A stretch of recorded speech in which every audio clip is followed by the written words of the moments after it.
మన పూర్ణిమలో కళ్యాణం కమనీయం సేల్స్ ప్రతి 15,000 రూపాయల కొనుగోలుపై కంచి కాటన్ శారీ ఉచితం. మీ ఇద్దరు చిన్నప్పటి నుంచి ఫ్రెండ్స్ అని చాలా మందికి ఒక డౌట్ ఉంటుంది.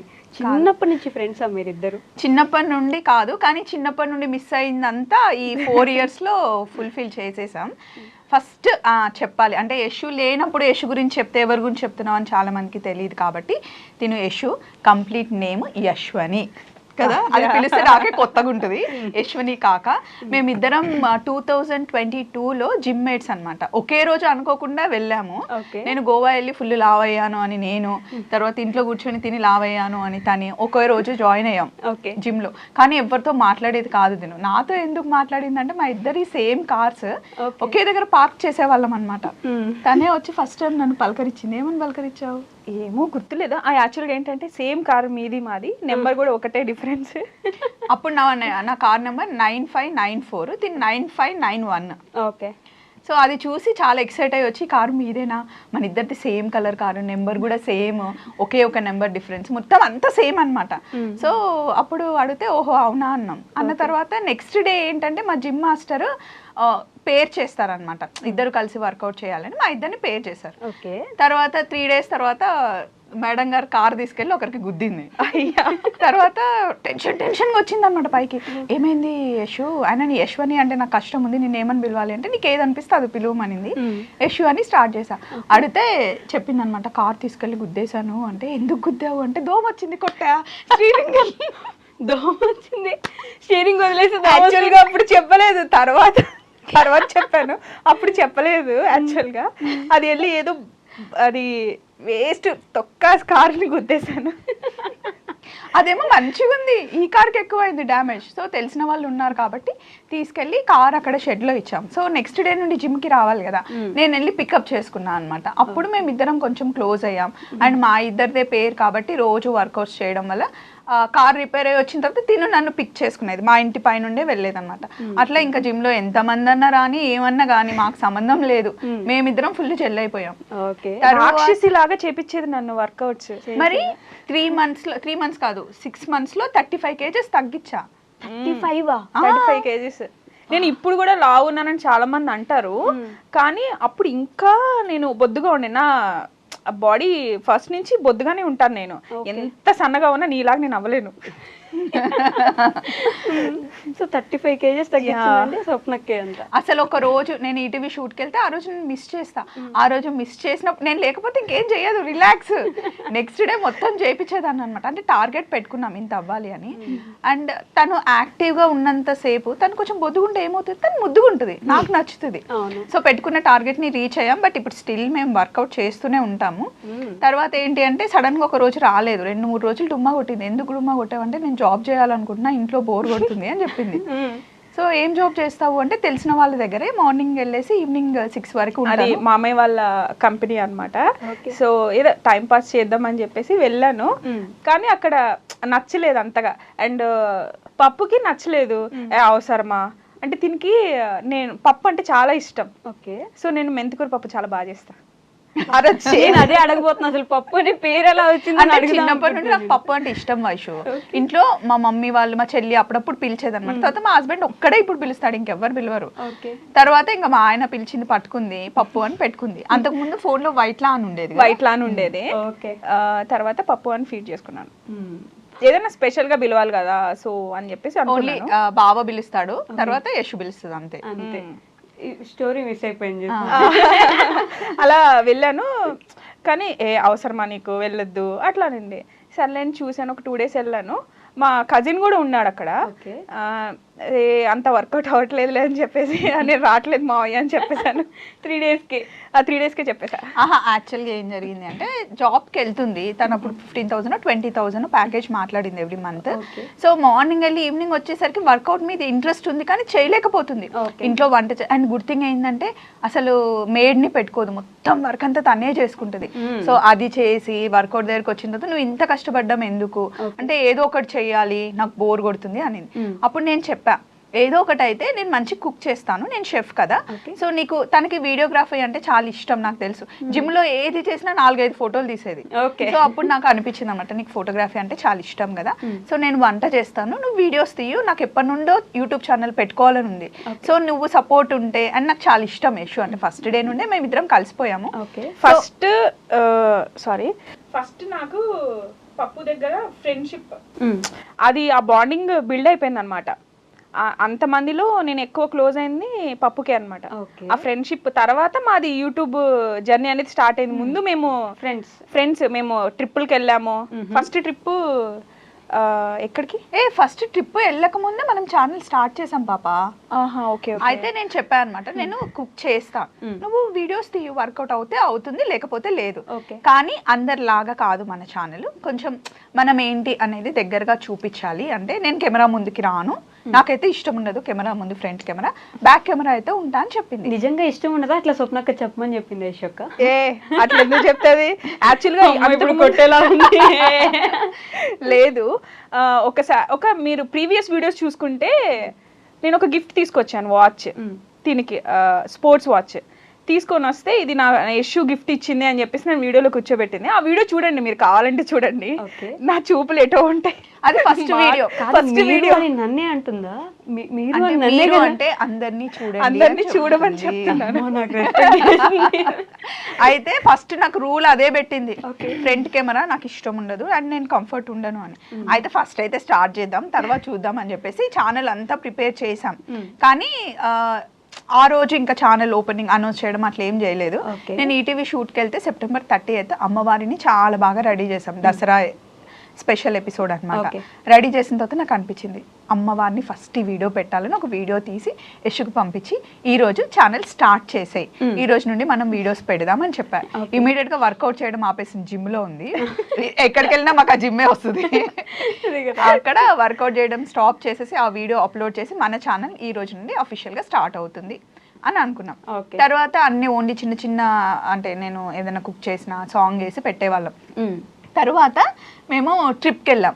ఎక్కడికంటే ఒక 2-3 months అయింది ఛానల్ స్టార్ట్ చేసి, కానీ అంత యాక్టివ్గా ఏం లేము. October 5th I think, October 5th, 6th మేము వెళ్ళాము టూర్కి. ఫ్యామిలీ అంతా కలిసి మేము వెళ్ళింది ఫస్ట్ ట్రిప్ అనమాట, బెంగళూరుకి వెళ్ళాము. సో అక్కడ కొంచెం కొంచెం పెట్టాము, కానీ అది కూడా ఇప్పుడు ఏం క్లిక్ అవ్వలే. తర్వాత రాజమండ్రికి మాది మ్యారేజ్ డే ఉంది అని చెప్పేసి December 16th వెళ్ళి December 18th ఇంకొకరిది పెళ్ళి ఉండే మా కజిన్ వాళ్ళది. సో అక్కడికి వెళ్ళిన తర్వాత రోడ్డు మీద వెళ్తూ ఉంటే కర్ర పెండలాలు అనిపించాయి మాకు. ఆగి నాకు నిజంగా తెలంగాణలో నేను ఎప్పుడు చూడలే, అక్కడ ఫస్ట్ టైం అవి అట్లా కాల్చడం చూసా. అప్పుడు నాకు తెలియదు కదా కర్రపెండలం, ఫస్ట్ టైం చూస్తున్నా, దీన్ని ఇట్లా తింటారా అట్లా తింటారా అని పెట్టా. అది ఫుల్ వైరల్ అయిపోయింది. కొన్ని పాజిటివ్ కామెంట్స్, మీరు షెఫ్ అయ్యింది ఇది కూడా తెలీదా, కొన్ని ఏమో ఇంకా వైరల్ అయిపోయింది. అది అప్పటి నుండి ఛానల్ ఇంకా వెనక్కి తిరిగి చూడలే. నా జీవితాన్ని మార్చింది కర్రపెండలం. కర్రపెండలం కాదు యశోక్క అండ్ స్వప్నక్క, అడల్ట్ ఫ్రెండ్షిప్ అంటే చిన్నప్పటి నుంచి మనం చూసిన ఫ్రెండ్షిప్ కాదు అది, ఇట్స్ ఎ డిఫరెంట్ థింగ్ కదా. అంత ఈజీగా మనకు కనెక్ట్ అవ్వలేము ఒక మనిషికి. అది కూడా సర్టెన్ ఏజ్ వచ్చిన తర్వాత మనకు ఒక బౌండరీ పెట్టుకుంటాము, అసలు మాట్లాడకపోతే ప్రశాంతంగా ఉంటుందిలే, ఈ స్టేజ్ లో ఉంటాం. అలాంటిది అంత క్లోజ్ ఎలా అవ్వగలిగారు మీరిద్దరు? అంటే నాకైతే అక్క చెల్లెళ్ళు ఉన్నారు కదా, సరిత, చిన్న, అండ్ మా కజిన్స్ కూడా చాలా మంది ఉన్నారు. అందరికి నేను అక్కనే, కానీ తిన ఒక్కతే. తన బ్రదర్, కానీ బ్రదర్ హాస్టల్లో తిను హాస్టల్లో ఉండడం వల్ల ఇంకా ఒకతే సిస్టర్, ఇంకా ఎవరు లేరు. తనకి ఎందుకో నన్ను చూసినప్పటి నుండి ఇదే నా అక్క అని ఫిక్స్ అయింది. నీకు లాస్ట్ టైం ఇంటర్వ్యూలో కూడా చెప్పాను కదా నా బిల్లా అని చెప్పి. అయ్యో తెలుసా, దిలీప్ గారు కూడా మేమిద్దరం ఒక బాక్స్ అంట. నేను బాక్స్, తిని మూత లేకపోయినా బాక్స్, బాక్స్ లేకపోయినా మూతకి వాల్యూ ఉండదు అని అంటారు అనమాట. అదేంటో అట్లా వచ్చేసింది. ఏంటి ఆ ఒక 1 point స్వప్నక్కే నాకు ఫ్రెండ్, స్వప్నక్కే నాకు అక్క అని అనిపించిన ఒక పాయింట్ ఏంటి? అంటే ఎలా అంటే ఇప్పుడు చిన్నప్పటి నుంచి మనము గ్రోనప్ అవుతాం కదా, ఇంట్లో ఉన్న పేరెంట్స్ మంచిగా చూసుకుంటారు, తర్వాత సిబ్లింగ్స్ చూసుకుంటారు. సో వన్స్ మ్యారేజ్ అయిన తర్వాత హస్బెండ్తో ఒక బాండింగ్ ఉంటుంది, ఒక్కొక్కరితో ఒక బాండింగ్ ఉంటుంది. నేను జిమ్ జాయిన్ అయిన తర్వాత అప్పటి వరకు నా సర్కిల్ అనమాట, ఓన్లీ V3 ఉండేవాళ్ళం, మా హస్బెండ్, మా బాబు ఉండేవాళ్ళం. వన్స్ నేను అక్కడ నాకు పప్పు పరిచయం అయిన తర్వాత ప్రపంచం అంటే ఏంటి అనేది నాకు తెలుసుకున్నాను. నేను యాక్చువల్లీ నాకు ఇలా ఉండాలి అలా ఉండాలని బౌండరీస్ ఎప్పుడు పెట్టేది కాదు. ఫస్ట్ థింగ్ నేను ఎలా ఉన్నానో నన్ను అలా ఉండనిస్తుంది. అది తన విషయంలో నాకు చాలా నచ్చుతుంది. ఇప్పుడు నేను ఎంత కోపంగా మాట్లాడినా తను ఫస్ట్ అండర్స్టాండ్ చేసుకునేది ఇప్పుడు దీని కోపంలో ఉంది, ఏం మాట్లాడొద్దు అని చెప్పేసి కొంచెం స్పేస్ ఇస్తుంది నాకు. అది నాకు చాలా నచ్చుతుంది. వేరే వాళ్ళు ఎలా అంటే వెంటనే తీసేసుకుంటారు, మనం ఏది ఇస్తే అది రిఫ్లెక్ట్ వచ్చేస్తుంది. కానీ స్వప్న ఐ మీన్ పప్పు గారి దగ్గర నుంచి నాకు అది రాదు. పప్పు గారు పప్పు గారు రూపుతుంది అంటే నాకు అర్థమైపోయింది యశు. దానికి కోపంలో ఉంటే దాన్ని ఎవరు ఆపలేరు. ఇంకా మనం అన్నాం అనుకో ఇంకెక్కువ అయిపోతుంది, హైపర్ అయిపోతుంది అనమాట. కూల్ అయిపోయిన తర్వాత ఏది చెప్తే అది వింటది. అండ్ ఇంకొకటి వైషు ఒక్కటి నేను నిన్ను అడగాలి, అంటే నీ దగ్గర అయితే ఓపెన్ గా మాట్లాడతాను కాబట్టి. సో యశు ఇంట్లో ఉంది, ఓన్లీ హౌస్ వైఫ్ ఉంది. తను ఏంటో నాకు తెలుసు కాబట్టి తను ఇట్లా బయటికి తీసుకొచ్చాను. అండ్ ఇప్పుడు అద్భుతంగా తీస్తుంది వీడియోలు, నీకు తెలుసు కదా ఎలా ఉంటది. డెఫినెట్లీ నేను మాట్లాడమే 10x లో ఫాస్ట్ గా మాట్లాడతా. నేను ఎటు వెళ్తే అటు తిరుగుతుంది. అండ్ స్టార్టింగ్ లో కొన్ని రోజులు ఎవరికైనా వర్క్ స్టార్ట్ చేసినప్పుడు రాదు కదా, కానీ నాకు రాదు అని ఎక్కడ ఆగలేదు. మంచిగా నేర్చుకుంది అని పర్ఫెక్ట్ అయిపోయింది. ఇప్పుడు ఇంకా చూస్తుంది స్వప్న గారు నిన్ను రోడ్ మీద వదిలేసి వెళ్ళిపోతుంది, స్వప్న నిన్ను మోసం చేస్తుంది, అట్లాంటి కామెంట్స్ పెడతారు. ఇప్పుడు ఒకరు ఉంటేనే ఒకరు నడుస్తారా లైఫ్? ఎవరున్నా లేకపోయినా ఎవరి టాలెంట్ ని వాళ్ళు దోచుకోగలరా? ఎవరిని దోచుకోలేరు first thing. And second thing, పప్పుని స్వప్నక్కని యశు వదిలిపెట్టడం కానీ, యశు అక్కని స్వప్నకు వదిలిపెట్టడం కానీ మీకు ఎందుకు అసలు? ఫస్ట్ రోడ్డు మీద వదిలేసిపోద్దంటే మీరు చూసారా? అంటే ఫ్యూచర్లోకి వెళ్ళి చదివేసి వచ్చారా? వాళ్ళు వదిలేస్తారా, వదిలేయరా? వాళ్ళ టాలెంట్ వాళ్ళకి సపరేట్గా ఉంది, అసలు ప్రాబ్లమే లేదు. నాకు ఈ క్వశ్చన్ ఉంది, నేను అడగాలి యాక్చువల్లీ మిమ్మల్ని. మీరిద్దరు ఇట్లా గమ్ములా అతుక్కొని ఉంటారు. అదే ఫస్ట్ జెలసీ అందరికి, ఓర్వలేరు ఎవరు. కాబట్టి ఆబ్వియస్లీ ఆ కామెంట్స్ అయితే వస్తాయి. కానీ రోడ్డు మీద వదిలేసిపోతుంది స్వప్న. ఏ రోడ్డు మీద అంటే హైవే మీద, లేకపోతే ఇంకెక్కడైనా బిహెచ్ఎల్ పక్కన రోడ్డు మీద? మాకు ఏ కామెంట్స్ వచ్చినా మేము ఫీల్ అవ్వం. కానీ అది ఎక్కడో ఏంటంటే మాకేమనిపిస్తుంది అంటే ఫ్యామిలీలో ఎవరైనా చూసినా, ఫ్రెండ్స్ ఎవరైనా చూసినా ఏమనుకుంటారు అని. ఎందుకంటే అంటే ఒక హౌస్ వైఫ్గా ఉన్న అమ్మాయిని బయటకు తీసుకొచ్చా. యశు అనే కాదు, మీకు కూడా చెప్తున్నానండి, లేడీస్ అన్నప్పుడు ఇంట్లోనే ఉండాలి అని కాదు, బయటికి వచ్చి ఎంతో చేయగలం. అలా సపోర్ట్ కావాలి. ఇప్పుడు యశుకి నేను సపోర్ట్, అలాగే మీ చుట్టుపక్కల ఉన్న సపోర్ట్ తీసుకోండి.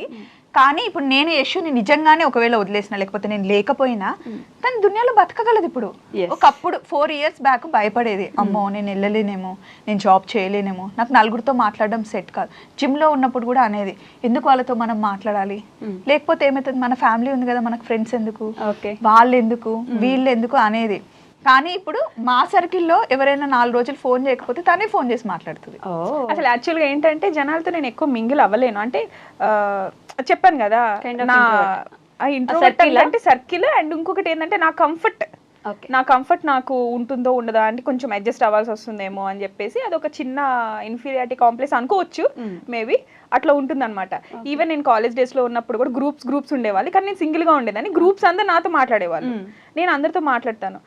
వాళ్ళతో మాట్లాడద్దు, వీళ్ళతో మాట్లాడద్దు అని చెప్పేసి గ్రూప్స్ అనుకునేవాళ్ళు. కానీ నేను మాత్రం అందరితో మాట్లాడతాను, కానీ నేను సింగిల్ గా ఉండేదాన్ని.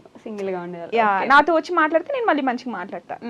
నాకు ఇప్పుడు ఈ క్వశ్చన్ స్వప్నకు అన్న తర్వాత అనిపించింది, నిజంగానే స్వప్నకు ఎప్పుడైనా రోడ్డు మీద మిమ్మల్ని నడి రోడ్డు మీద అలా వదిలేసి వెళ్ళిపోతుంది అని అనిపించింది ఎప్పుడైనా? అసలు ఆ థాటే నాకు రాదు, అది అసలు జరగదు కూడా. అసలు ఎందుకు వదిలేస్తాం వైషు కదా? అసలు మీకెందుకండి? నేను ప్రతిసారి మీ కామెంట్స్ లో చూసినప్పుడు ఎక్కడి నుంచి వస్తారా మీరంతా? అసలు ఈ ఆలోచనలు ఎందుకు వస్తాయి? అసలు ఏది కూడా ఎప్పుడు కూడా మేము ఏదైనా గొడవ పడ్డా కూడా అనుకుంటాం. అనుకోని వాళ్ళు ఎట్లుంటారు, ఏదైనా వర్క్ లో ఇష్యూ, మా ఇద్దరికి ఎప్పుడు ఇష్యూలు ఏం రావు అసలు. వర్క్ గురించి అయినా, లేకపోతే ఎవరైనా క్లయింట్ గురించి అయినా, నువ్వు ఎందుకు అలా అట్లా దానికి వస్తుంది కదా. ఇమీడియట్ గా నాకు అనిపించింది నేను చెప్పేస్తా, తనకు అనిపించింది తను చెప్పేస్తుంది. మేము ఒక ఇష్యూ గురించి గొడవ పడ్డాం కానీ మాది కాదు అనే అండర్స్టాండింగ్ మాకు ఉంది. ఫస్ట్ థింగ్ అది ఇష్యూ గురించి ఉంది, కానీ మీ ఇద్దరి మధ్యలో మా ఇద్దరి మధ్యలో లేదు, ఏ రోజు గొడవ రాలేదు అసలుకి, రాదు కూడా. అది మేము అర్థం చేసుకున్నాం. మా పాయింట్ ఏంటి అంటే, ఓ పలానా విషయం కోసం మేమిద్దరం అనుకున్నాం, కానీ నా తప్పు లేదు, మా ఇద్దరికి ఏం ప్రాబ్లం లేదు, అసలు అది రాదు కూడా. వచ్చినా దాని గురించి పట్టించుకొని గొడవ పడే స్టేజ్ దాటేసాం. సో ఈ విషయం గురించి వచ్చి నేను ఇంకా ఒక కామెంట్ కూడా చూసాను. ఏంటంటే ఎవరో ఒక ఇష్యూ ఎంత క్యూట్ గా ఉంటది, భలే ఉంటది, ఫ్రేమ్ లో కనిపిస్తా అంటే కింద అంత మంచిదేం కాదులే, ఇష్యూ అంత మంచిదేం కాదంటలే, స్వప్నతో ఎవరైనా ఫ్రెండ్షిప్ చేసినా, స్వప్నకి ఎవరైనా దగ్గర అవుతున్నా వాళ్ళని దగ్గర ఉండనివ్వదంటలే, ఆమె కూడా అంత మంచిది కాదంటలే, ఇలాంటి ఒక కామెంట్ కింద రిప్లై చూసాను నేను. So I need answer from you. నాకు మంచిదే నాతో బాగుంటుంది, అండ్ అందరితో బాగుంటుంది, నాకు నచ్చుతుంది. ఇప్పుడు నా కళ్ళతో చూడండి మీకు నచ్చుతుంది, నా నోటితో మాట్లాడండి మీకు నచ్చుతుంది, నా హార్ట్తో లవ్ చేయండి నాకు నచ్చుతుంది. మీకు దగ్గర అయ్యే వాళ్ళని దూరం చేసేసి ఎందుకు యశు ఒక్క మాత్రమే మీకు దగ్గరగా ఉండాలని ఎందుకు చేస్తుంది? నాతో ఇప్పుడు యశు వచ్చిన తర్వాత ఒక క్వశ్చన్, యశు నేను ఇద్దరమే స్టార్ట్ చేసాం ఛానల్, తను వీడియో తీసేది, నేను కుక్ చేసేదాన్ని. తర్వాత నేను ఇలా అడుగులు వేస్తుంటే నా వెనకాల ఇప్పుడు ఒక 10 మంది అయ్యారు. వాళ్ళు ఎవరు నా ఫ్రెండ్స్ కాదు, నా చుట్టాలు కాదు, సో నా జర్నీలో వచ్చిన వాళ్ళే. సో యశు దూరం చేస్తే వాళ్ళందరూ వెనకాల ఎందుకుంటారు? ఎస్, ఒకరు దూరం చేస్తే దూరం అయ్యేంత వీక్గా ఉండేంత ఫ్రెండ్షిప్ వాళ్ళతో నేను ఫ్రెండ్షిప్ చేయ. నాకు స్ట్రాంగ్ ఉమెన్ అంటే ఇష్టం. మా అత్తమ్మ ఎంత స్ట్రాంగ్ ఉంటుందో తను నాకు అంత స్ట్రాంగ్ ఉండడం నేర్పించింది. సో ఇప్పుడు దూరం చేస్తే నేను డీల్ చేసుకుంటా అండి, నేను ఇనఫ్ స్ట్రాంగ్. అండ్ ఇంకొకటి నేనేంటంటే నేను చెప్పాను కదా నాకు కొంతమంది నచ్చుతారు అని చెప్పేసి, స్టార్టింగ్ లోనే అట్లనే ఉండేదాన్ని. నేను మా హస్బెండ్, పప్పు, బావ, పిల్లలు, వీళ్ళ వరకే నాకు చాలు, V8 అని మేము ముద్దుగా పెట్టుకున్నాం. ఎక్కడికి వెళ్ళినా మేమే వెళ్ళాలి, మేమే ఉండాలి. లేను కదా గ్రూప్ లో. నువ్వు వస్తే నువ్వు కానీ ఎప్పుడు బిజీ ఉంటావు కదా. స్టార్టింగ్ లో అట్లా ఉండేది, అట్లానే ఉండేది. కానీ ఇప్పుడు అట్లా కాదు. లైఫ్ అంటే నలుగురే కాదు, జనాలు ఉండాలి, జనాలంటే నాకు చాలా ఇష్టం అని చెప్పేసి పప్పు ఎప్పుడు చెప్తుంది. ఇప్పుడు నన్ను ఎప్పుడు తిడుతుంది, ఎట్లా అంటే నువ్వు మారవే, నువ్వు అంతే అని అంటది. కానీ ట్రై చేస్తున్నా నేను ఓకే మనుషులతో మింగిల్ అవటం కోసం అని చెప్పేసి అందరినీ తిని కోసం నేను చాలా చాలా యాక్సెప్ట్ చేస్తా. ఓకే, అలా ఎందుకు యాక్సెప్ట్ చేస్తానంటే పప్పు కూడా అంతే, నా కోసం చాలా చేస్తుంది కానీ బయటికి కనిపించదు, అందరి కోసం చాలా చేస్తుంది. సో అందుకోసం నేను తన కోసం ఏదన్నా చెయ్యాలి అని చెప్పి నాకు ఎప్పుడు అనిపిస్తుంది.